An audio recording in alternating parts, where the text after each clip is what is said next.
الحمد لله وكفى وسلام على عباده الذين اصطفى أما بعد قال رسول الله صلى الله عليه وسلم لا تزال قدم ابن آدم يوم القيامة حتى يسأل عن خمس عن عمره فيما أفناه وعن شبابه فيما أبلاه وعن ماله من أين اكتسبه وفيما أنفقه وماذا عمل فيما علم أو كما قال عليه الصلاة والسلام۔ محترم و مکرم حضرات مصلیان کرام، اللہ رب العزت بہت بڑا احسان و মেহেরবানি আল্লাহ পাক আমাদের সকলকে আল্লাহ পাকের ঘর মসজিদের মধ্যে আসার এবং বসার তৌফিক দিয়েছেন। এজন্য সকলেই আল্লাহ পাকের শুকর আদায় করি আলহামদুলিল্লাহ। আমার ভাই দোস্ত, আমি আপনাদের খেদমতে এক অদৃশ্য জগতের বিষয় সম্পর্কে আলোচনা শুরু করছিলাম কয়েক মাস হলো। যেই জগতে বর্তমান আমরা আছি এটা দৃশ্যমান জগৎ। আমরা সকলেই এক অদৃশ্য জগতের মুসাফির।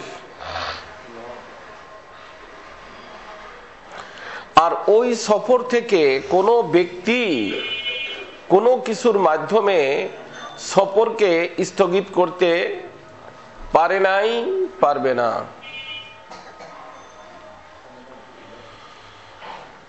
আল্লাহ, ও সফরে যেতেই হবে। কারণ আমাদের যে মঞ্জিলে মকসুদ, আমাদের যেটা টার্গেট মুসলমানদের, ওই পর্যন্ত পৌঁছতে হলে এ সমস্ত জায়গাগুলোকে অতিক্রম করেই সেখানে যেতে হবে। এছাড়া কোনো উপায় নাই, কোনো ব্যক্তির নাই। শক্তির মাধ্যমেও পারা যাবে না, সম্পদের মাধ্যমেও পারা যাবে না।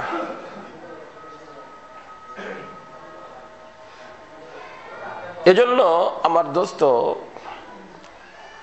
কয়েকটা জিনিসকে অতিক্রম করতেই হবে, ইচ্ছায় অনিচ্ছায়। আর ওটা কোনো দৃশ্যমান জগৎ না, অদৃশ্যমান জগৎ। ওই জগৎ সম্পর্কে আমরা যদি আমাদের এই দৃশ্যমান জগতের ভিতরে যে আল্লাহ পাক ব্রেন দিছেন, এটা দিয়ে বুঝতে চাই, আমি আপনাদেরকে বলছি বুঝতে পারবো না। ওটাকে অদৃশ্য জগৎ থেকে যে ওহী আসছে, কি আসছে? ওহী। সেই ওহীর মাধ্যমেই বুঝতে হবে। আর ওহী নবীদের নিকটে আসে, রাসূলদের নিকটে আসে। নবী এবং রাসূলের আগমন যেহেতু আমাদের নবীর পরে শেষ হয়ে গিয়েছে, খাতেমুন নবিয়্যিন, অতএব আমাদের রাসূল ওই অদৃশ্যমান জগৎ সম্পর্কে যা বলে গেছেন এইটাই ফাইনাল। এর ভিতরে কোনো ধরনের কোনো পরিবর্ধনের সুযোগ নাই। তা আমি বলছিলাম যে একটা হলো জমিনের পিঠ, একটা হলো জমিনের পেট। এই পেটে আমাদের দেহটাকে অনেক দিন থাকতে হবে।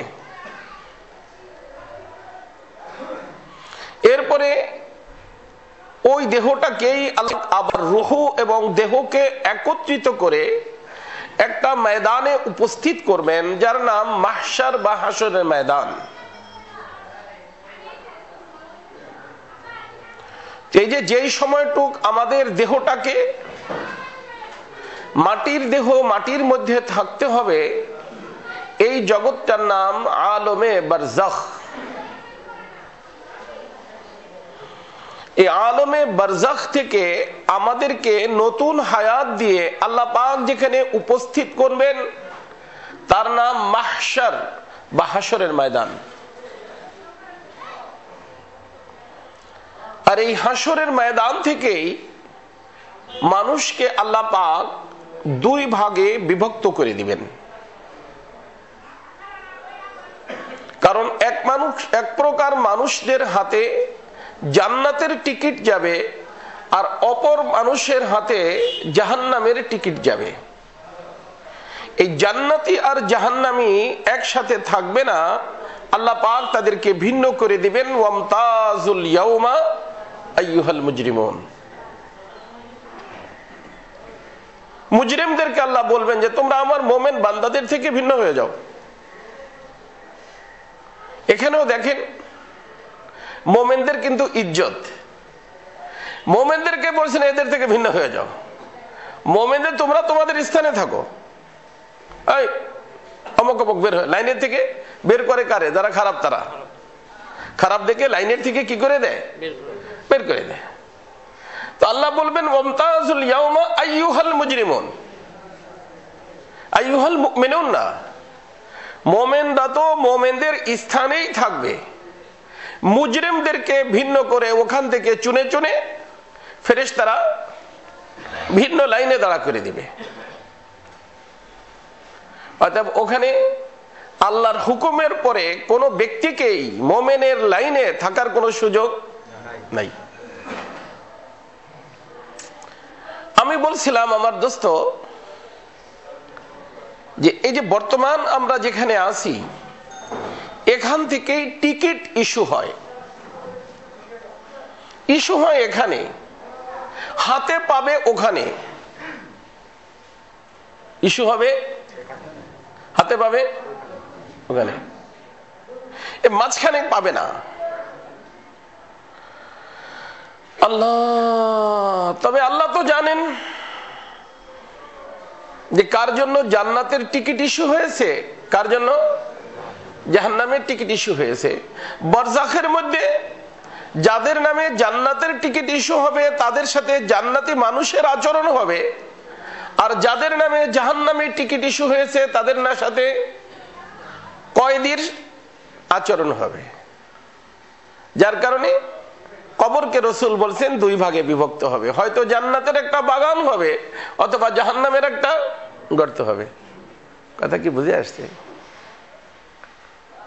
তো আমি বলছিলাম যে এখানে প্রশ্ন কয়টা ছিল? 3টা। আর হাসরের ময়দানে প্রশ্ন হবে 5টা।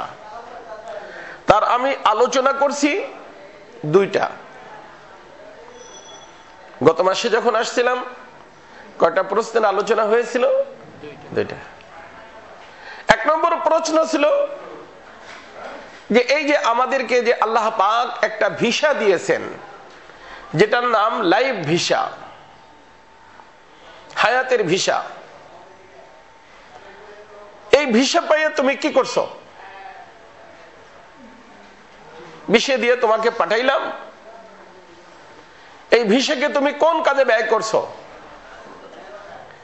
যে উদ্দেশ্যে আমি ভিসা দিয়েছিলাম সেটা হলো জান্নাতের টিকিট ইস্যু করানো। কিসের ভিসা? কিসের?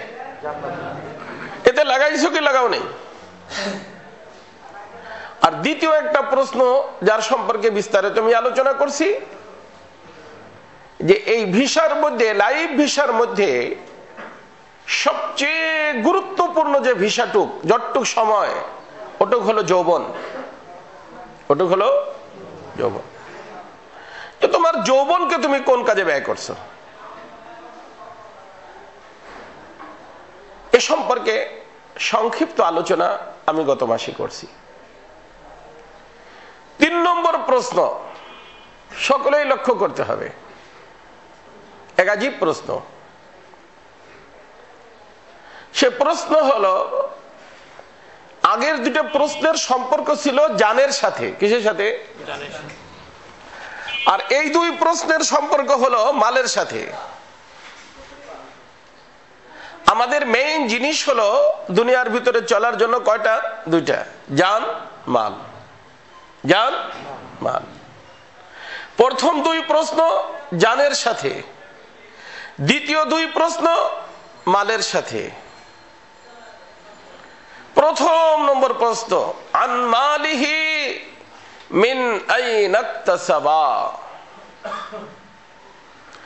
তুমি যে মালের মালিক হয়েছিলে, এই মালটা কোথা থেকে ইনকাম করলা? ইনকাম সোর্স কি? কথা কি বুঝতেছেন? আন মালিহি, মাল সম্পর্কে জিজ্ঞাসা। মিন আইনা মানে কোত্থেকে, ইকতাসাবা উপার্জন করছো।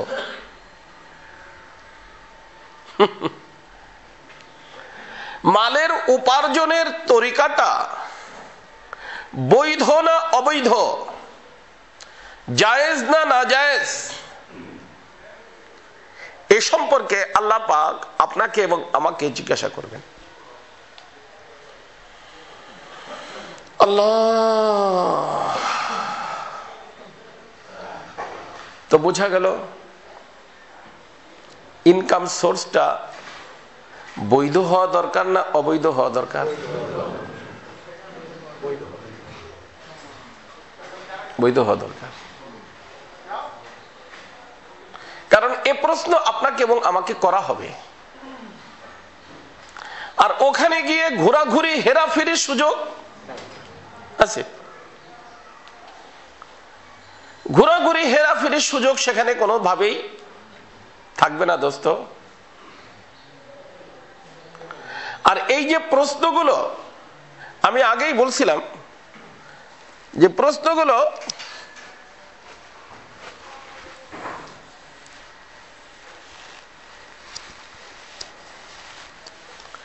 আল্লাহ পাক আউট করে দিয়েছেন না? হ্যাঁ, আগেই তো। প্রশ্ন আউট হওয়ার পরেও যদি কোনো স্টুডেন্ট প্রস্তুতি না নেয়, তাহলে তার ভাগ্য খারাপ। এটা আমাদের সকলের জন্য আল্লাহ পাক বলে দিয়েছেন না যে তোমার আয়ের উৎসটা বৈধ ছিল না অবৈধ ছিল? মালের মালিক যে তুমি হইলা, বৈধ ভাবে না অবৈধ ভাবে?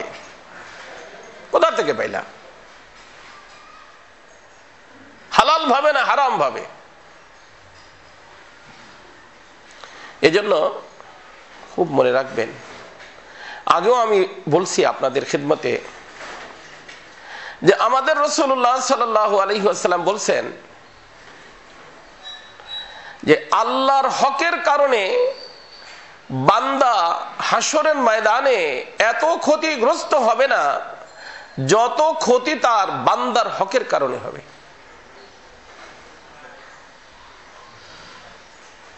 কারণ আল্লাহ তো আল্লাহ, ইয়াগফিরু লিমান ইয়াশা ওয়া ইউআযযিবু মান ইয়াশা।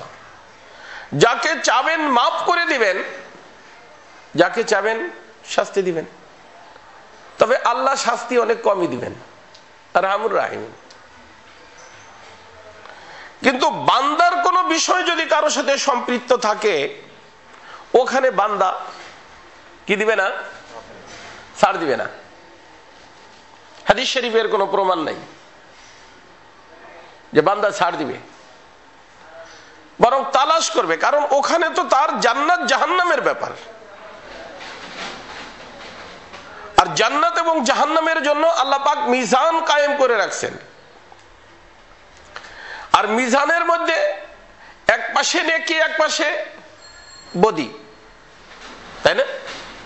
এক পাল্লায় নেকি, আর এক পাল্লায় বদি। আল্লাহ বলেন ফাআম্মা মান সাকুলাত মাওয়াজিনুহু, যার নেকির পাল্লা ভারী হয়ে যাবে, ফাহুয়া ফি ঈশাতির রাদিয়া, সে জান্নাতি হয়ে যাবে। তো এই নেকির পাল্লাটা ভারী হওয়ার লাইন দুইটা। কয়টা? ভালো করে বুঝেন। একটা হলো যে আপনার নেকির পাল্লা 100 নেকি আছে, আর 2, 4, 5টা নেকি হইলে কি হয়ে যাবে? নেকির পাল্লাটা আর ভারী হইলে আপনার আমার জান্নাতের ফয়সালা হয়ে যাবে। এখন ওই সময় 1, 2 নেকি কত গুরুত্বপূর্ণ চিন্তা করেন। এখনো নেকির পাল্লা উপরের দিকে, সাকুলাত না খাফফাত, দুইটাই তো না, আম্মা মান খাফফাত ও আম্মা মান সাকুলাত। সূরা কারিয়া পড়বেন, তার ভিতরে দেখবেন আছে। তার অর্থ নেকির পাল্লাটা যদি ভারী থাকে আল্লাহ বলেন তার জন্য জান্নাতের ফয়সালা, আর নেকির পাল্লাটা হালকা হয়ে গেলে তার জন্য জাহান্নামের ফয়সালা। তো এই নেকির পাল্লা ভারী করার লাইন কিন্তু দুইটা। কয়টা? দুইটা। আর এই দোনোটার সম্পর্ক বান্দার সাথে। কার সাথে? কিভাবে? মনে করেন আপনি কারো নিকটে 10 নেকি পাবেন, 5 নেকিতেই ভারী হয়ে যায়, পাবেন কয়টা? 10টা। আপনি কি তাতে ছাড় দিবেন? হ্যাঁ? বা 5টা নেকি দিলেই আপনারটা ভারী হয়ে যাবে। ওদিকে জান্নাত জাহান্নামের অপেক্ষমান ফেরেশতা আছে। ভারী হয়ে গেলে জান্নাতি ফেরেশতা আপনাকে অভ্যর্থনা করে আপনার জান্নাতে পৌঁছে দিবে, আর হালকা হয়ে গেলে আল্লাহর হুকুম মাত্রই ফেরেশতারা খুযু ফাগুল্লু সুম্মাল জাহিমা সাল্লু, কোরআন কারীম। আল্লাহ বলবেন ধরো একে, বাঁধো। আল্লাহ কোর্টে তো কখন নেয় নাই, জীবনে না নিক শুনছি আমি যে কোর্টের পুলিশরা নাকি অপেক্ষমান থাকে ম্যাজিস্ট্রেটের হুকুমের। তো এখানে ফেরেশতারা হাদিস শরীফে আসছে কি থাকবে? হাত করে নিয়ে অপেক্ষমান থাকবে। যখনই আল্লাহ বলবেন খুঁজো, ধরো তাকে, খুঁজো মানে ধরো, ফাগুল্লু মানে বাঁধো, আসামি তো কি করো? বাঁধো। সুম্মাল জাহিম আসল্লু, জাহিম মানে জাহান্নাম, অতঃপর তাকে জাহান্নামের ভিতর নিক্ষেপ করো। এর জন্য ফেরেশতা অপেক্ষমান। এই পরিস্থিতিতে নেকির দরকার 5টা। 5টা হইলেই আপনার জন্য জাহান্নাম থেকে নাজাত হয়ে জান্নাতের ফয়সালা হয়ে যাবে। বলেন তো দেখি কোন ব্যক্তি দিলের পর হাত দিয়া যে আপনার একটা নেকি আপনি দিতে রাজি হবেন? হ্যাঁ। এজন্য ময়দানে মাহশারে কেউ নেকি দিবে একজনের ব্যাপারে আসছে, এছাড়া কারো ব্যাপারে নাই। ওটা দিবে আল্লাহ, দিয়াবেন, দিয়ানের পরে তারে আবার জান্নাত দিয়ে দিবেন। লম্বা ঘটনা, আপনারা জানেন। কিন্তু আমার দোস্ত, ওখানে কেউ দিবে না। তো বান্দা সবচেয়ে ঝামেলায় পড়বে আল্লাহর হকে না বান্দার হকে? হ্যাঁ। কিন্তু আমাদের সমাজটা বর্তমানে উপর থেকে নিয়ে নিচ পর্যন্ত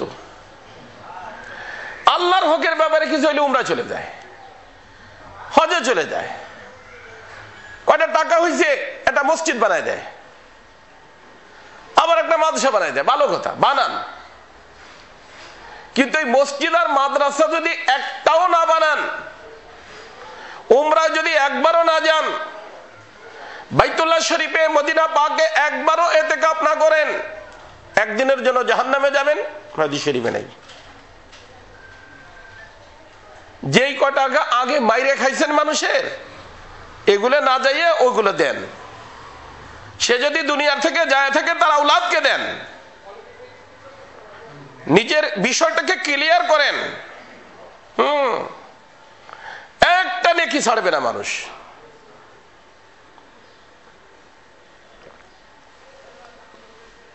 কোরআন হাদিসে কোথাও নাই যে হাসরের ময়দানে কেউ কারো ছাড় দিবে। আল্লাহ ছাড় দিব। আল্লাহ তো বলছেন ইয়াগফিরুলি মাইয়াশা, যারা যাবেন মাফ করে দিবেন। আর এই বান্দার হক নিয়ে যখন আল্লাহর নিকটে কোনো ব্যক্তি শরণাপন্ন হয়ে বলবে আল্লাহ ধরা খেয়ে গেছি, আল্লাহ বলবেন না, এ ব্যাপারে আমি তোমাকে কোনো হেল্প করব না। এরা তোমার যার সাথে মুআমালা তার সাথে ক্লিয়ার করো, আমি তোমাকে কিছু বলবো না, তার নিকট চলে যাও। আল্লাহ না করে দিবেন। হাদিস শরীফে আসছে। আমি আমার পকেট থেকে একটাও বলতেছি না। আল্লাহ কি করে দিবেন? যার ব্যাপার তার কাছে যাও, সে অপেক্ষা করতেছে, যাও, সে তার কাছে যাবে। আমি বলছি নিজের নেকির পাল্লা ভারী করার লাইন কয়টা? 2টা। 5 নেকি কম, একজনের থেকে আপনি 5 টাকা পাবেন। ওখানে তো টাকা পয়সার মুআমালা হবে না, কিসের মুআমালা হবে? হ্যাঁ, নেকির লেনদেন। টাকা পয়সার লেনদেন বাংলাদেশে, আরব দেশে রিয়ালের লেনদেন। জমিনের পিঠ থেকে পেটে চলে গেলেই লেনদেন কিসের? নেকির। দেশ পরিবর্তন হলে কারেন্সি পরিবর্তন হয়ে যায়। আমাদের সব সামনের কারেন্সির নাম হলো কি? কি নাম? নেকি, সওয়াব আর বদি গুনাহ এগুলো। আমার দোস্ত, মনে করেন একজনের নেকির পাল্লাটা একটু উঁচা হয়ে রয়েছে, আল্লাহ তাআলা সুযোগ দিবেন যে দেখো তুমি যদি কোনোভাবে নেকির ব্যবস্থা করতে পারো আর তোমার নেকির পাল্লা ভারী করে দেখাইতে পারো, তাহলে তোমার জন্য জান্নাত। আল্লাহ সুযোগ দিবেন, হাদিস শরীফের আসছে। তখন তার মনে পড়বে যে আরে এক লোকের কাছে আমি টাকা পাইতাম, এক লোকের নিকট কি পাইতাম? হ্যাঁ, হাদিস শরীফের কথা মনে পড়বে তার। ও যখন আল্লাহ ওই সুযোগটা দিবে তখন তার কি হবে? মনে পড়বে যে এক লোকের কাছে কি পাইতাম? টাকা পাইতাম। আর একজন মনে করবে যে আচ্ছা আমি তার কর্মচারী ছিলাম, সে আমারে খামাখাই রাগ করতো, খামাখা কি করতো? বা আমাকে থাপ্পড় দিত। একজন রিক্সাওয়ালার মনে পড়বে যে ওই যে বাড়িওয়ালা, সে আমারে ভাড়া না দিয়ে থাপ্পড় দিছিল। কয় ধরনের নেকি পাবে সে? দুই ধরনের। তখন এই লোকটা, ওই যে আমি বলছি হাসরের ময়দানে আদালত হবে তিনটা। কোর্ট কয়টা? কয়টা কোর্ট? তিনটা কোর্ট। একটা কোর্ট হবে যেটা শিরিকের কোর্ট। তার অর্থ যে সমস্ত লোকগুলো শিরিকের গুনাহ নিয়ে শিরিকের থেকে তওবা না করে এখান থেকে ডিপারচার হয়ে গেছে, তাদের কোর্ট ওই লাইনে দাঁড়াবে। আল্লাহ বলেন ফালা নুকিমু লাহুম ইয়াউমাল কিয়ামাতি ওয়াজনা, এদের জন্য মিজান কায়েমই হবে না, বেলা হিসাব তারা জাহান্নামী। এক কোর্ট। আর এক কোর্ট হলো আল্লাহর হকের কোর্ট, আর এক কোর্ট হলো বান্দার হকের কোর্ট। কয়টা হলো? তিনটা। তো ওই ব্যক্তি মনে পড়া মাত্রই সে কোথায় চলে যাবে? বান্দার হকের কোর্টে যায় দেখবে যে সেই লোকের পাওয়া যায় কিনা, যার নিকট আমি পাইতাম, বা যেই সাহেব আমাকে থাপ্পড় দিয়েছিল, বা যেই সাহেব আমাকে খামাখাই গালি দিয়েছিল, খামাকে আমার বাপ মা তুলে গালি দিয়েছিল, আমাকে কষ্ট দিয়েছিল, আমি দুর্বল সেই জন্য তাকে বলতে পারিনি, এটা বান্দার হক। এই ব্যক্তিকে সে তালাশ করবে, পেয়ে যাবে। আর পাওয়ার পরে রাসূলুল্লাহ সাল্লাল্লাহু আলাইহি ওয়াসাল্লাম বলেন এমনটা হবে না যে পাওয়ার পরে সে তারে দেখে ভাগে যাবে। রাসূল বলেন ভাগতে পারবে না, সে ধরবে, ধরা মাত্র বেয়াকুফের মতো তার সাথে হেঁটে যেতে হবে। শক্তিও প্রয়োগ করতে সে তখন শক্তিশালী যে কে থাকবে? ওই হকদার, যে হক পাবে, পাওনাদার যে, সে কি থাকবে? শক্তিশালী। সোজা নিয়ে ওখানে চলে যাবে। কোথায়? আদালতে।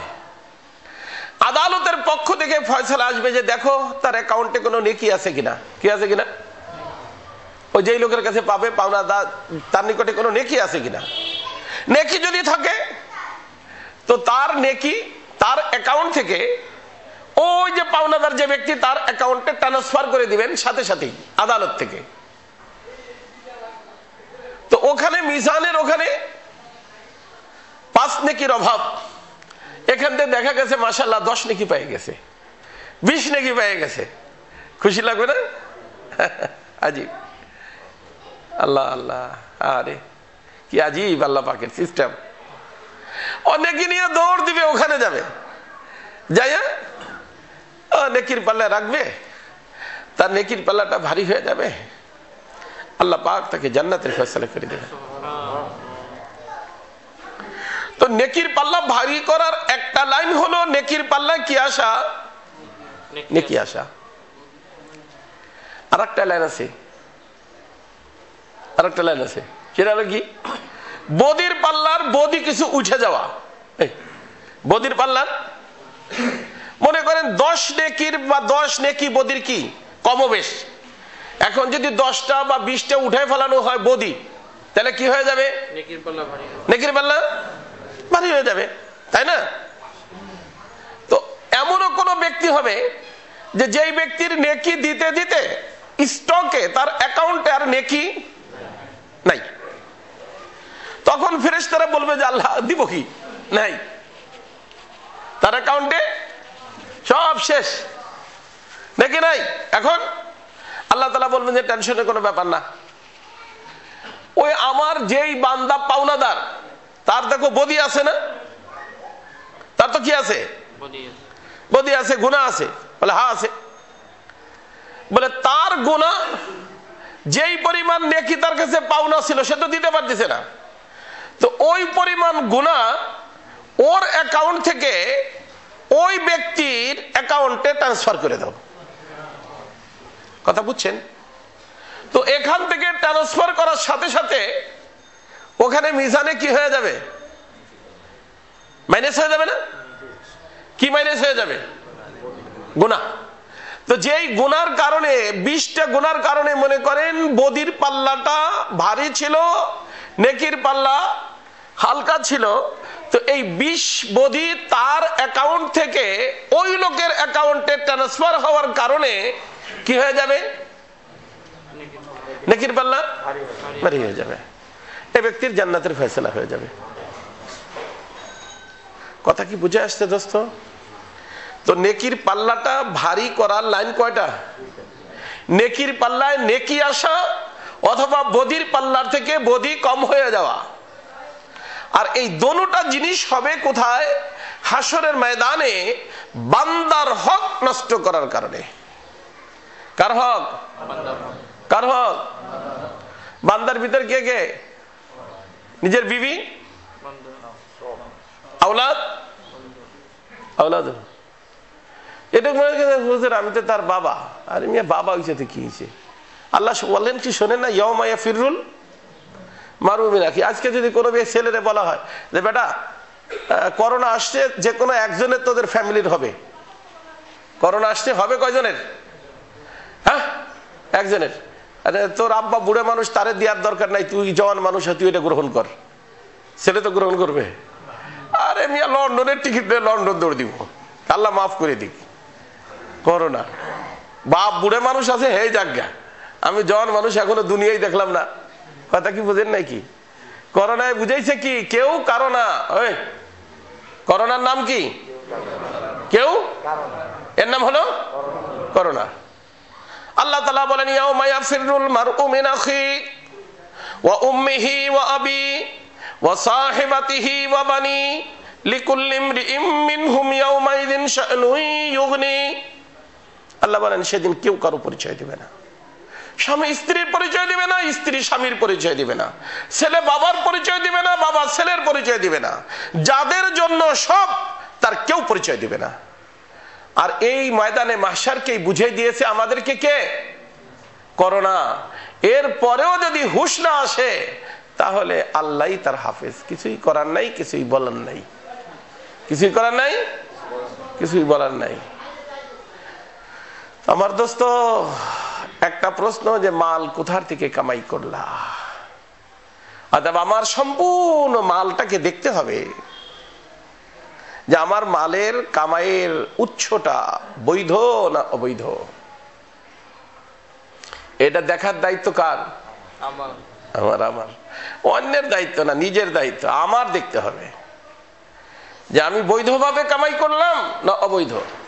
এই জন্য আমি বলছি ভুল করছি, অন্যায় করছি, অবৈধ উৎস ছিল, সেটাকে খতম করার চেষ্টা করতে হবে মৃত্যু পর্যন্ত। কতদিন? আর আল্লাহ এই সুযোগ রাখছেন। আমাদের ফুজাইল ইবনে আয়াজ রাহমাতুল্লাহ আলাইহি নাম শুনছেন না? চিশতিয়া তরিকার যে সাজারা আসে না, সাজারা, তার ভিতরে দেখবেন ওনার নাম আছে ফুজাইল ইবনে আয়াজ। উনি ডাকাত ছিলেন, এবং শুধু ডাকাতি না, ডাকাতের সর্দার ছিলেন। ওনার একটা টিম ছিল, গ্রুপ লিডার ছিলেন ডাকাতের। তাদেরকে নিয়ে বিভিন্ন ঘরে ঘরে কি করতেন? ডাকাতি করতেন। তো এইভাবে ওনার জীবন।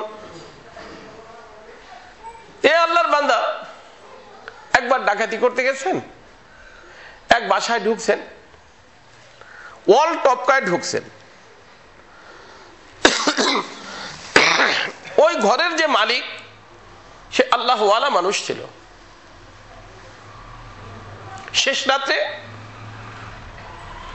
সে কোরআনে কারীমের তাহাজ্জুদ নামাজ পড়ে কোরআনে কারীমের তেলাওয়াত করতেছিল।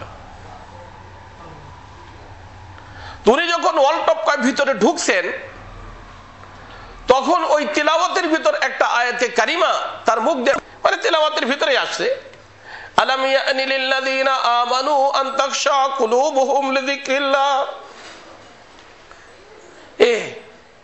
এখনো কি সময় আসে নাই যে আল্লাহর জিকির শুনে তোমার দিলটা নরম হয়ে যাবে? আয়াতের অর্থই যে আল্লাহর জিকির, তেলাওয়াত, কোরআন এগুলো শুনে তোমার দিলটা কি হয়ে যাবে? নরম হয়ে যাবে। এই সময়টা কি এখনো আসে নাই? এর আয়াতের অর্থ। ওই যে আল্লাহর ওলি, সে তো তাহাজ্জুদ পড়ে আল্লাহর সাথে বিশেষ এক সম্পর্ক নিয়ে তেলাওয়াত করতেছিলেন। বলা হয় যে হারকে আজদিল খিজাত বরদিল রিজাত, যেই কথাটা দিলের থেকে বের হয় দিলে যায় লাগে, আর মুখের থেকে বের হইলে কানে যায় লাগে। এই জন্য যে বলি বর্তমানে ওয়াজদের ওয়াজ নামাজও মানুষ পড়ে না, নামাজ যাইয়া লাইন ধরে যায় বসে বসে শোনে, শুনে গল্প গুজব করে আবার চলে আসে। ওয়াজে বেশি কাজ হচ্ছে না।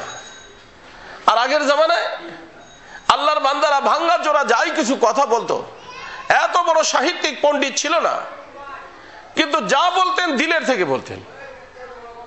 এক এক কথার দ্বারা হাজার হাজার মানুষকে আল্লাহ পাক হিদায়াত দিয়ে দিয়েছেন।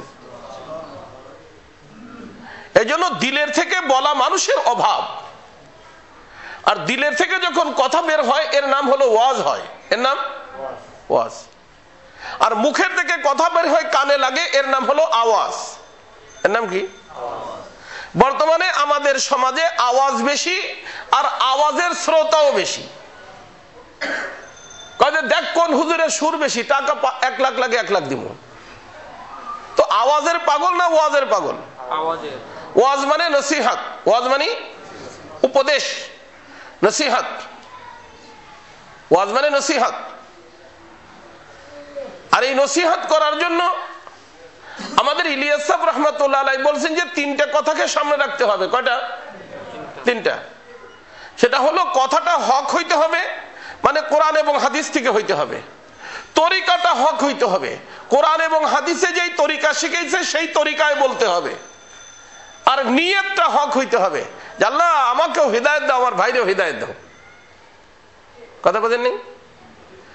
আমাদের সমাজে দেখা যায় বর্তমানে যারা আলোচক, আমরা অধিকাংশ আলোচক এমন হয়ে গেছি যে আমরা যাই মানুষকে কয় যে আজকে বাঁশ দিবে, হুজুর যে আসতেছে না, কি দিবে?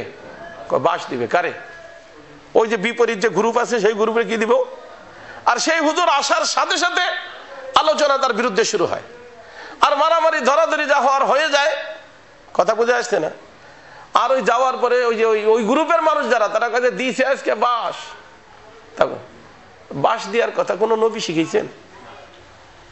কোন নবী উম্মতকে বাঁশ দিতে গেছেন? চোখের পানি ফেলতে ফেলতে নবীরা মানুষের শরণাপন্ন হয়েছেন যে আল্লাহ এলাকার মানুষগুলোকে হিদায়াত দাও। বাঁশ দিলে মানুষ হিদায়াত হয়? সে তারও দূরে চলে যায়। কেনই যেন আমাদের সমাজের মানুষগুলো যারা বলে তারাও নষ্ট, যারা শোনে তারাও নষ্ট। হ্যাঁ, যে যত কঠিন কথা বলতে পারে, যে তো বিপরীত পাঠিকে জুতা মারতে পারে, কাজে হুজুর একেবারে ইমানি শক্তিকারে বলে, অমুকরে জুতা মারার কথা বলে গেছে। আজকে তোমার ব্যাপারে, ওর ব্যাপারে বলছে, কালকে তোমার ব্যাপারে বলবে। কারণ ও যদি তারে নিয়ে আসে ওই হুজুরের তো মতলব আছে, মতলব যার দ্বারা পুরে হবে তারে জুতা মেরে দিবে।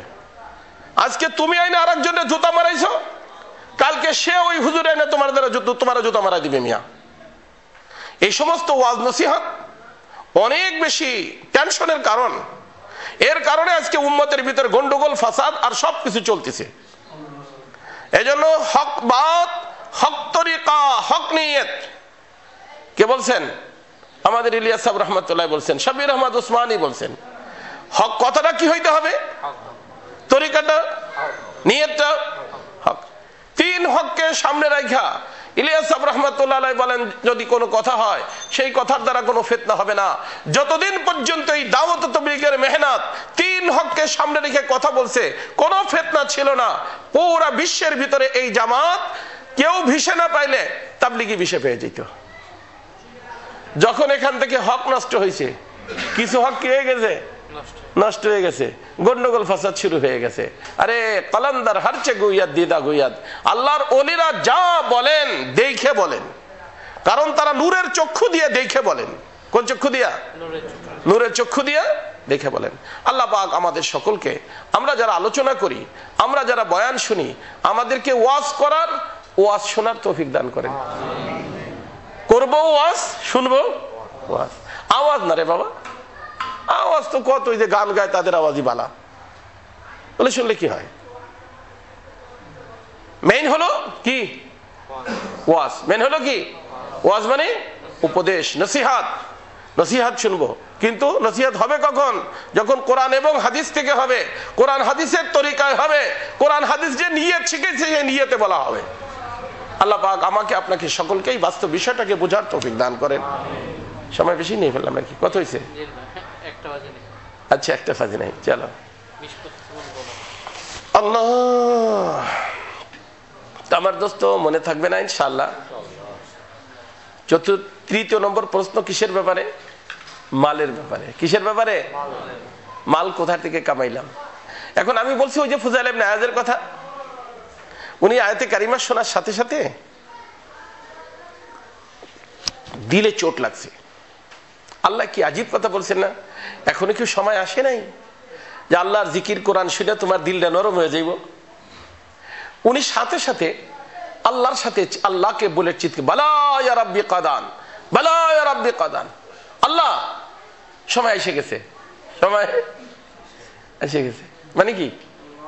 বাস আমি তোমার কোরআন শুনে আমার দিল এতদিন কঠিন ছিল, ডাকাতি করতাম, এগুলো ছাড়লাম, আমার দিল তোমার কালামে পাকের জন্য নরম হয়ে গেল।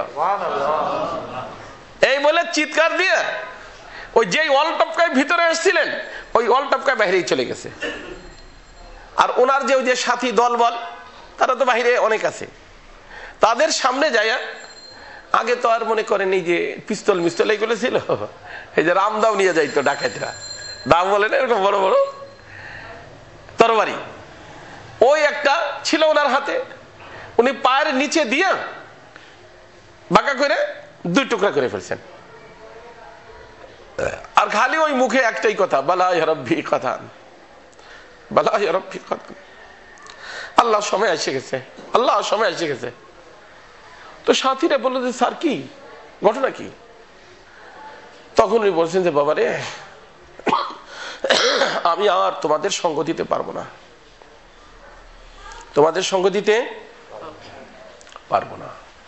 কি হয়েছে? বলে যাই হয়েছে হয়েছে, তোমরা তোমাদের পথ দেখো, আমাকে আমার পথ দেখতে দাও। বাড়িতে গেছেন, বলা হয় যে হুসন কা ইন্তজাম হতা হ্যায়, ইশক কা ইউহি নাম হতা হ্যায়। আপনি ইচ্ছা করলে পারবেন, আমি ইচ্ছা করলে পারবো, সম্ভব। তখন উনি ওনার ব্রেনের থেকে, এবং ডাকাতি সর্দার ছিলেন না যে অমুক সাইড থেকে এত পাইলাম, অমুক সাইড থেকে এত পাইলাম, ওনার নিকটে কি ছিল? হিসাব ছিল। তখন উনি ওই হিসাব অনুযায়ী যার থেকে নিছেন, কঠিন কথা, যার থেকে ডাকাতি করছেন, তাকে উনি এক পাশ থেকে ফেরত দেওয়া শুরু করলেন। তাদের হক দেওয়া শুরু করলেন। দিতে দিতে শেষবারে দেখা গেছে যে ওনার হক পুরাটা আদায় করতে পারেন নাই। তখন সেই সমস্ত লোকদের নিকট যাইয়া হাতে পায়ে ধরে মাপ চেয়ে নিছেন। কি করছেন? এই মাপ চাওয়ার পরে আল্লাহ পাক এত ঊর্ধ্বের মাকাম দিছেন যে উনি মুস্তাজাবুদ দাওয়াত ওলি আল্লাহ হয়ে গেছেন। এবং আজকে উনার নামে আমরা আল্লাহ নিকট বলি যে আল্লাহ, তুমি এই ফুজাইল ইবনে আয়াজের বরকতে আমাকে তুমি মাফ করে দাও। বেশি দিনের মানুষ নাই, কয়েকদিন আগের মানুষ। আমাদের এই বাংলাদেশে দাওয়াত ও তাবলীগের মেহনতের মধ্যে সিলেটের এক বুজুর্গ ছিলেন, কাকরাইলে মুকিম ছিলেন, নাম বলতে চাচ্ছি না। ওনার জীবন সম্পর্কে আসছে, উনি গরু চোর ছিলেন। গ্রাম এলাকায় থাকে না গরু চোর, মানুষের গরু চুরি করে নিয়ে যায়, নিয়ে বিক্রি করে ফেলায়, গরু চোর। এই দাওয়াত ও তাবলীগের মেহনতের বরকতে আল্লাহ পাক ওনাকে যখন হিদায়াত দান করলেন, আল্লাহ, তখন কার কার গরু চুরি করছে, কি দেখি করছে সব তো মন নাই, ছোটবেলার থেকে চুরি। তো কিন্তু একটা এরিয়া তো আছে না, কথাটা তো সিলেটের মানুষ তো আর এই যে ঢাকাতে গরু চুরি করতে আসে নাই, তার একটা এরিয়া আছে না। ওই এরিয়ার প্রত্যেকটা মসজিদে উনি তাশকিল করছেন। প্রত্যেকটা মসজিদে কি করছেন? কি করছেন? তাশকিল করে প্রথম নম্বরে উনি যেটা বলতেন সেটা হচ্ছে, ভাই আমি ওই ব্যক্তি যে ব্যক্তি আপনাদের গরু চুরি করত। উনিও কানতেন, মানুষও কানত। আল্লাহ পাক আমাকে তাবলীগের বরকতে হিদায়াত তো দিয়েছেন, কিন্তু আপনাদের সেই গরুর টাকা পরিশোধ করার মতো আমার নিকটে তৌফিক নাই। আমি আপনাদের নিকটে আসছি, এক তো আপনাদেরকে এই রাস্তা দেখাইতে, দ্বিতীয়ত মাপ নিতে। এই জন্য অজান্তে যদি বুঝেন যে আপনার কোনো গরু চুরি হয়ে গেছিল, আমি করতেও পারি, আর একজনও করতে পারে, আমি যদি করে থাকি আল্লাহর রাস্তায় আপনারা আমাকে মাফ করে দিবেন, এই মাপটা নেওয়ার জন্য আমি আসছি। নিজের পরিচয় কি করাইতো? আল্লাহ পাক এই লোকটাকেও মুস্তাজাবুদ দাওয়াত ওলি আল্লাহ বানাই দিয়েছেন, পুরো দুনিয়া আল্লাহ তারে ঘুরিয়েছেন। কথা কি বুঝছেন? তওবার দরজা খোলা না বন্ধ? হ্যাঁ, এই জন্য দেখেন আমাদের আকাবিরিনরা, আমাদের বুজুর্গদেরকে, আমরা তো আসলে হুজুর এখন গেছি, কি বলবো, হুজুরদের খেলাফ বললে আবার অনেক হুজুরে বলে যে আপনি হুজুরদের খেলাফ বলেন। আমরা হুজুরই গেছি নষ্ট হইয়া, বুঝছেন। আগে ভালো ভালো হুজুর ছিল। কোন হুজুর যদি জানতেন যে এই লোকটা ঋণী, লোকটা ঋণী, তার হাদিয়াও নিতেন না, আবার দাওয়াত খাওয়াইতে ছেলে দাওয়াতও খাইতেন না। উনি বলছেন, বাবারে হাদিয়া দিয়া সুন্নত, হাদিয়া দিয়া সুন্নত, আর দাওয়াত খাওয়ানো মহব্বতের ব্যাপার। তুমি যদি আমাকে দাওয়াত না খাওয়াও অথবা আমাকে হাদিয়া না দাও, একদিনের জন্য তুমি জাহান্নামে যাবে না, কিন্তু তুমি যে ঋণী রয়ে গেছো, ওই ঋণটা যদি পরিশোধ না করে যাও তাহলে তুমি হাসরের ময়দানে যে ধরা খেয়ে যাবা। এজন্য যেই পরিমাণ টাকা আমারে হাদিয়া দিচ্ছ, ওই পরিমাণ টাকা দিয়ে ঋণ পরিশোধ করো। যেই পরিমাণ টাকা দিয়ে আমারে দাওয়াত খাওয়াবা, ওই পরিমাণ টাকা দিয়ে তোমার কি পরিশোধ করো? ঋণ পরিশোধ করো। কথা কি বুঝছেন? হ্যাঁ, বুঝেন নাই? এইটা তো যেই পরিমাণ টাকা দিয়ে মদিনায় ইতিকাফ করবেন, নাম হবে না যে হাজী সাহেব এই বছর যায় নাই, আরে না গেলেন, কিন্তু ওই পরিমাণ টাকা যাদের টাকা মাইরে খাইছেন তাদেরকে পৌঁছে দেন। সে মরে থাকলে তার আওলাদকে পৌঁছেন। হ্যাঁ, বোনের হক মারলে বোনের হক দেন, ভাইয়ের হক মারলে ভাইয়ের হক দেন, বাপের হক মারলে বাপেরটা দেন, স্ত্রীর হক নষ্ট করলে স্ত্রীকে দেন। অনেক আছে স্ত্রীর ঈদে মোহরের টাকা দিতেই চায় না, কয়েক হুজুর মাফ করে দিছে, আরে একটাও মাফ করে না।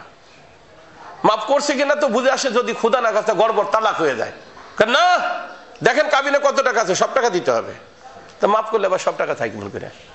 ওইটা হলো বলারটা, তাই বলে। আর বেগায়রাত পুরুষ আমি বলি 5 লক্ষ 10 লক্ষ টাকা মোহর বাইন্দা রাখে, 1 লাখ টাকা দেওয়ার তৌফিক নেই। মোহর কত? 10 লাখ টাকা। কেন? আল্লাহ রাসূল সাল্লাল্লাহু আলাইহি ওয়াসাল্লাম বলছেন, ইন্না আযমান নিকাহে বারাকাতান আইসারুহু মাউনা। সবচেয়ে বরকতওয়ালা বিবাহ ওইটা যেই বিবাহের মধ্যে মোহর কম ধরা হয়। মোহর কি ধরা হয়? আর এখন মোহর বেশি ধরলেই সুবহানাল্লাহ 20 লাখ টাকা ছেলে মোহর ধরছে, 20 লাখ টাকাও দিতে পারবে? ওর নিজের যা আছে তা বিক্রি করলে, ওর বাপেরটা বিক্রি করলে হবে না। কেন 20 লাখ টাকা মোহর ধরছে? মানে কি দেয়া লাগবে না? ব্যাংকের লোনের মতো, ব্যাংকের লোনের মতো নিলে কি লাগবে না?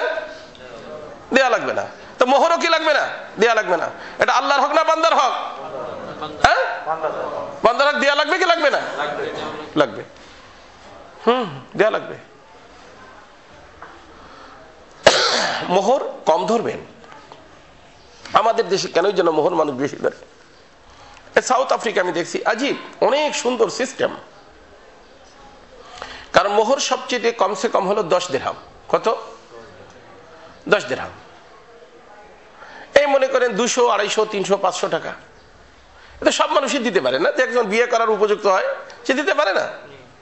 তো ওখানের মানুষ এরকম কম মোহর, বড় বড় লোক, ধনী ধনী মানুষ, ওই মোহরের টাকা ছেলের বাবা ইনবিলাবের ভিতর ভরে বলে, তারপরে যখন যে বিবাহ মসজিদে হয়, বিবাহ মেয়ের বাবার হাতে দিয়ে দেয়। ভাই সাহেব, এই যে আপনার মেয়ের মোহর যেটা ধার্য করা হয়েছে, এই না।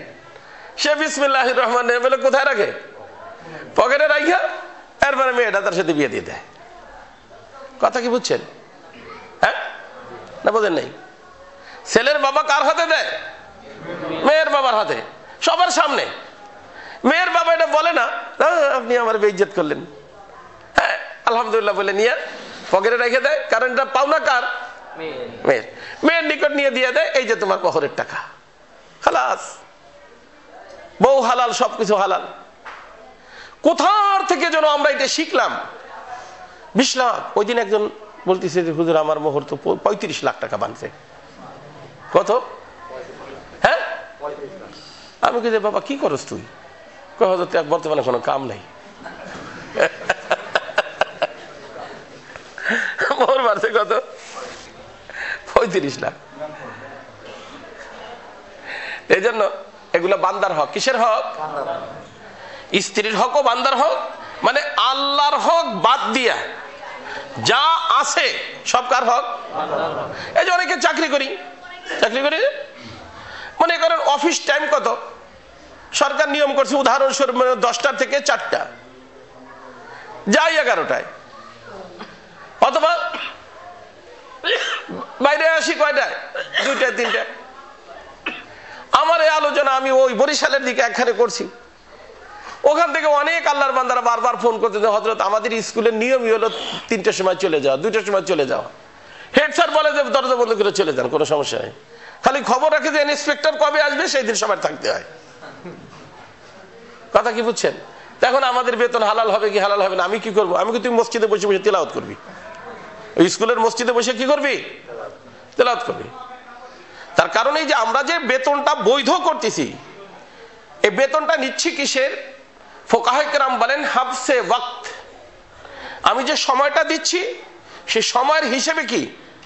এই জন্য আবার অনেকে পার্ট টাইম কাজ করে, 2 ঘন্টা কাজ করে, তো 2 ঘন্টার যে কাজ করে আর 8 ঘন্টা ডিউটি দেয়, দুটোটা কি সমান? তো বোঝা গেল যে বেতনটা কিসের? সময়ের। তো যেই সময়টুক আমার দেওয়ার কথা, ওই সময়টুক যদি আমি সরকারকে বা কোম্পানিকে না দেই আর বেতনটা নিয়ে নেই, আর আমাদের ধর্মটা মুখস্থ রাখবেন, কোরআন মুখস্থ রাখবেন, আমাদের ধর্মটা এত স্বচ্ছ, এত পরিষ্কার, এত ক্লিন, বিশ্বের ভিতরে এত সুন্দর ধর্ম আর কোথাও নাই। ফামাইয়ামাল মিসকালা যাররাতিন খায়রান ইয়ারা ওয়া মাইয়ামাল মিসকালা যাররাতিন শাররান ইয়ারা।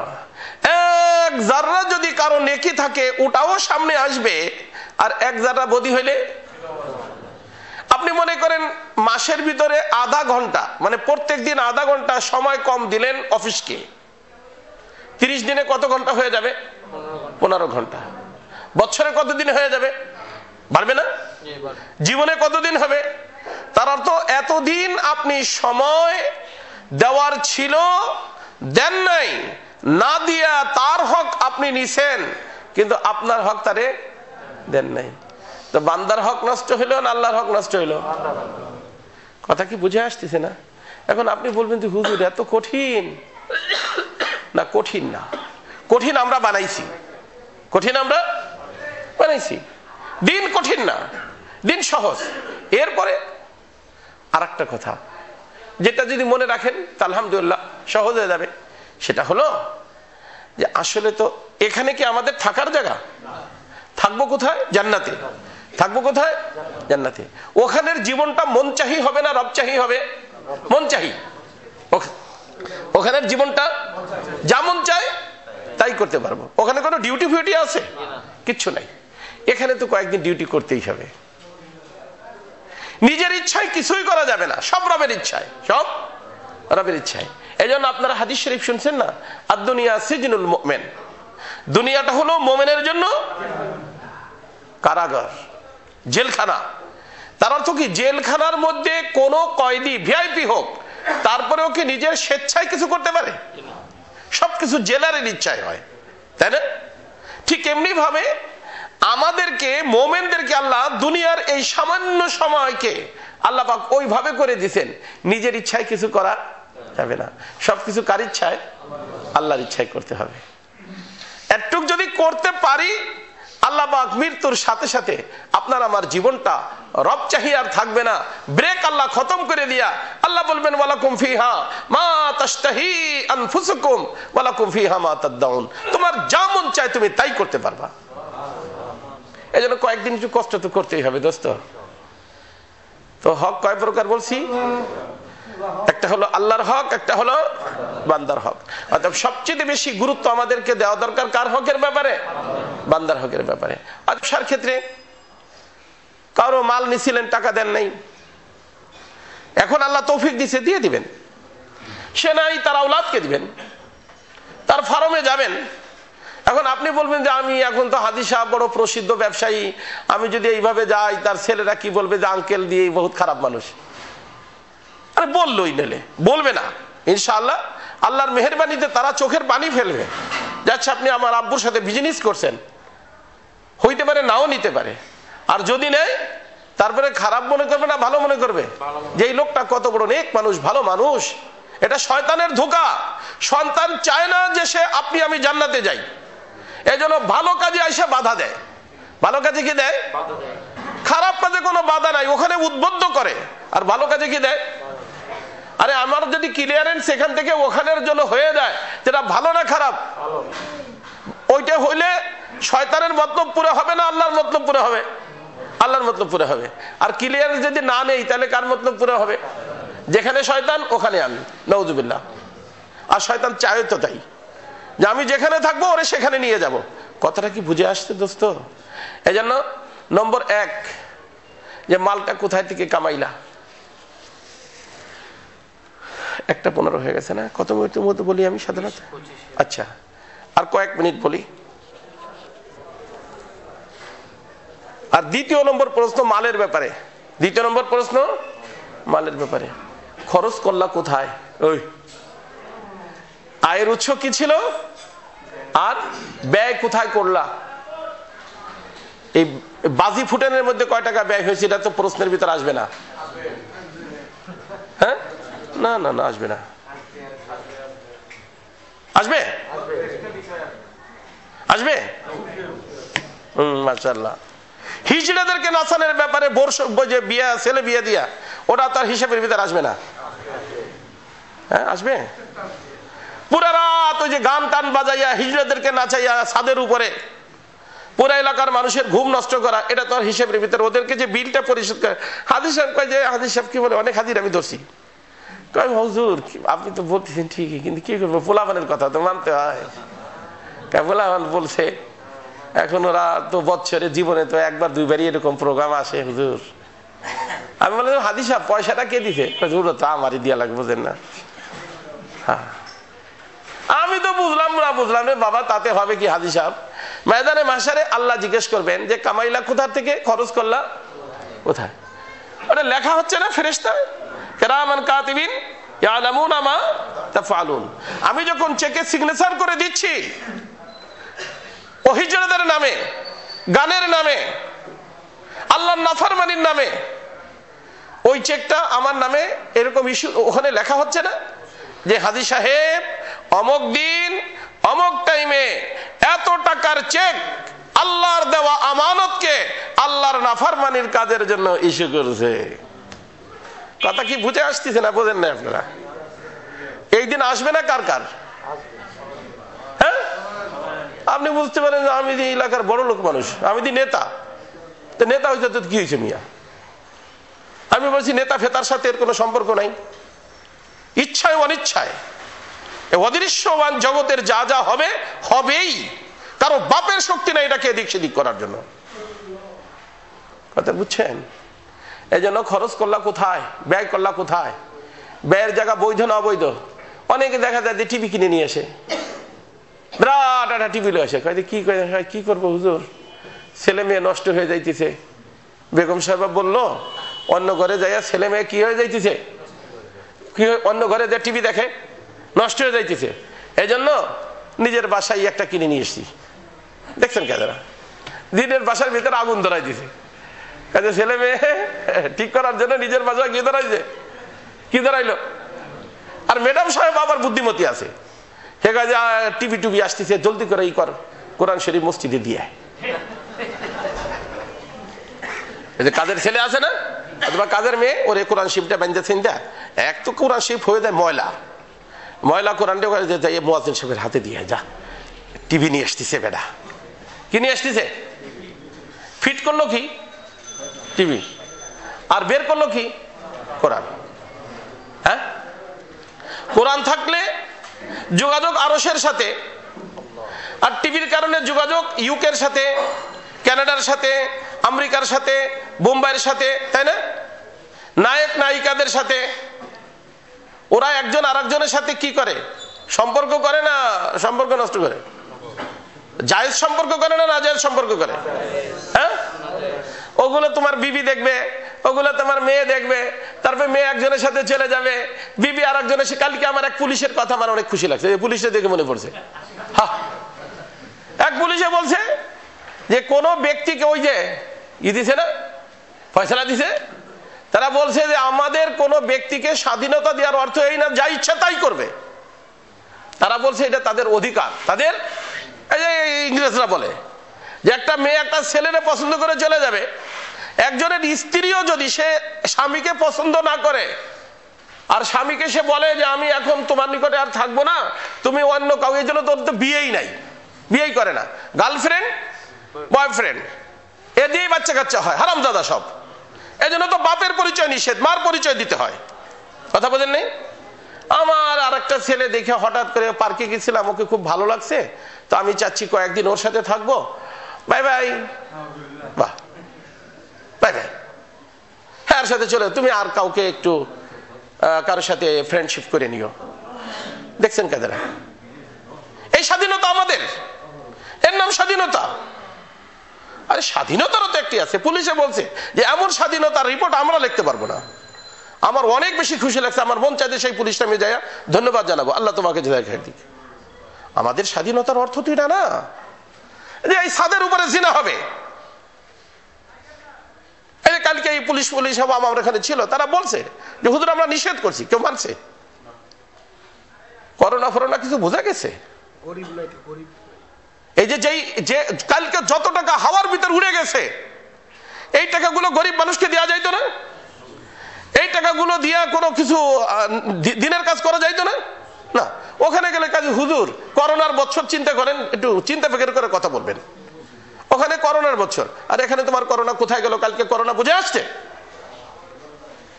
এই জন্য আমার দোস্ত, মাল কোথার থেকে কামাই করলাম, কোথায় ব্যয় করলাম।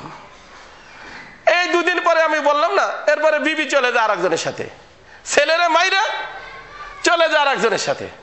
কয় যে হুজুর কি দেখি হইলো কিছু বুঝলাম না। আমি কই যে না বুঝার কি আছে, তুমি যেই দিন থেকে টিভি ঘরে ঢুকেইছিলা, নেট ঘরে ঢুকাইয়া ওই সমস্ত শয়তানদের সাথে সম্পর্ক ঘরের সংযোগ করছো, আরশের সাথে সম্পর্ক বিচ্ছিন্ন করা, ওই দিন থেকেই তো তোমার ঘরে আল্লাহর আযাব আসা শুরু হয়ে গেছে। তুমি যদি আরশের সাথে সম্পর্ক রাখতা, প্রত্যেকদিন যদি কোরআনে কারীমের তেলাওয়াত ঘরের ভিতর হয়, কিসের তেলাওয়াত? কোরআনে কারীমের তেলাওয়াত যখন কোনো ঘরে হয়, তখন ওই ঘরের যোগাযোগ আরশ পাকের সাথে হয়ে যায়। আল্লাহ রাসূল বলছেন আজকে ঘরে ঘরের থেকে কোরআন খতম হয়ে গেছে। আমি যদি এখন জিজ্ঞেস করবো না যে কয় ঘরে আজকে সকালে কোরআন শরীফের তেলাওয়াত হয়েছে, কয়জন মানুষ আজকে সূরা কাহাফ তেলাওয়াত করে আসছে, কয়জনের সাথে কোরআনের সাথে সম্পর্ক আছে। আর টিভি দেখে নাই, টিভি শোনে নাই। এই করাচিতে আমি ছিলাম, করাচিতে ইমাম সাহেবের বাসায় টিভি, মসজিদের এরিয়ার ভিতরে, আমাদের বাঙালি ইমাম, জামায়াতে ইমাম, সেটা কাজে বিশ্বের খবর রাখা দরকার। আমাকে অনেক বলার পরে আমার ফ্যামিলি নিয়ে গেছি, আমার ফ্যামিলি ভিতর থেকে বলছে কি ব্যাপার, কোথায় নিয়ে আসতে, বাসার ভিতর টিভি। আমি খানা খেয়ে সেখান থেকে বের হয়ে চলে আসছি।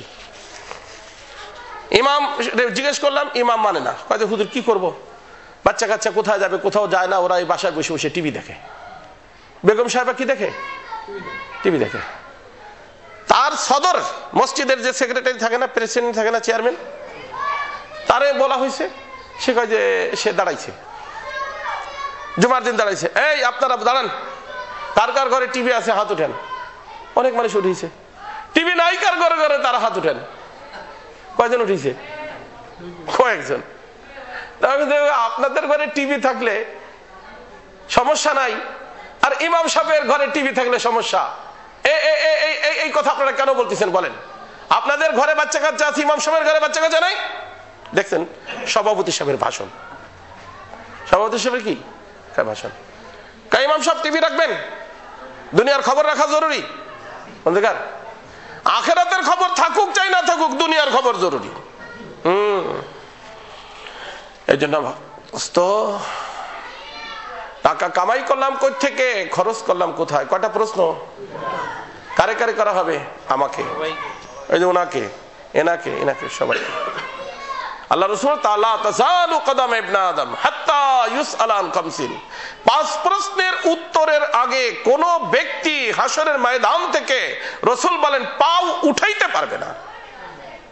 এই প্রশ্নের সম্মুখীন আমাদেরকে হইতে হবে। তো দুইটা জান সম্পর্কে, দুইটা মাল সম্পর্কে। আরেকটা রয়ে গেল, আবার যদি আল্লাহ পাক আসার তৌফিক দেন ইনশাআল্লাহ তখন আলোচনা করব, ঠিক আছে না? অতএব জান্নাতের টিকিট বিতরণ হবে এখানে ওখানে, ইস্যু করতে হবে কই থেকে? এখান থেকে। এখান থেকে ইস্যু করে পাবো কোথায়? ওখানে। আর জাহান্নামের টিকিট ইস্যু এখানে হবে। তবে জান্নাতের টিকিট ইস্যু করতে কষ্ট হবে, ভালো হইতে কষ্ট হয়, নষ্ট হইতে কি নাই? নষ্ট হইতে কষ্ট নাই। জাহান্নামের টিকিট ইস্যু করতে কষ্ট লাগবে না, এমনি ইস্যু হয়ে যাবে। ওটা আগাছায় এমনি হয়, ভালো গাছের জন্য মেহনত করতে হয়, জান্নাতের জন্য কষ্ট করতে হয়, জাহান্নামের জন্য কষ্ট লাগবে না। অতএব কষ্টের কারণে ভয় পাবেন না, কষ্টের কারণে ভয় পাবেন না। একটু কষ্ট করে মেহেরবানি করে আমার জন্য দোয়া করবেন, আপনাদের জন্য দোয়া করি, সকলকেই জান্নাতের টিকিট এখান থেকে ইস্যু করাইয়া যাইতে হবে দোস্ত। আল্লাহ তাআলা আমাকে, আপনাকে, সকলকে, পুরো উম্মতে মুসলিমাকে তৌফিক দান করেন।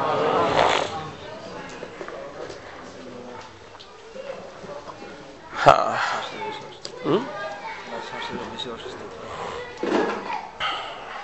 ভাই অনেক মানুষ অসুস্থ, দোয়া চেয়েছেন, অনেকের ইন্তেকাল হয়ে গেছে। গতকালই আমাদের মহল্লা একটা ছেলে জওয়ান, 33 বছর বয়স, চাকরি করে, একটা বাচ্চা 14 মাস বয়স, বেচারা বাসা অন্যখানে, শ্বশুরের বাসায় জায়গা দিছে, শ্বশুর বাসা বানাইছে 7 দিন। কয়দিন সেখানে উঠছে? কয়দিন? টাইলস ফাইলস লাগাইয়া কয়দিন উঠছে? 7 দিন। রাত্রে ব্যথা অনুভব হয়েছে, হসপিটালে নিছে, 1 ঘন্টা পরে ডিপারচার হয়ে গেছে, ডাক্তাররা সংবাদ দিয়ে দিছে। বয়স কত? ইয়ং বাচ্চা। এই জন্য কিন্তু আমি বলি, যুবকরা বর্তমানে কিন্তু বুড়াদের থেকে যুবকরা বেশি মরতেছে, কারণ বুড়া নাই। এই যে এখানে যুবক বেশি না বুড়া বেশি? দেখেন সবাই এদিক সেদিক দেখেন, যুবক বেশি না বুড়া বেশি? তার অর্থ বুড়া কম, যুবক।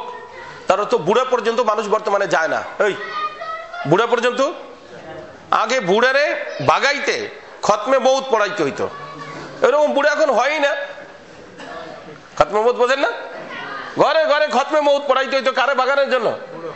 ও পর্যন্ত এখন বুড়ারা যায় না, জন বসেই চলে যাচ্ছে, জন বসেই চলে যাচ্ছে রে বাবা।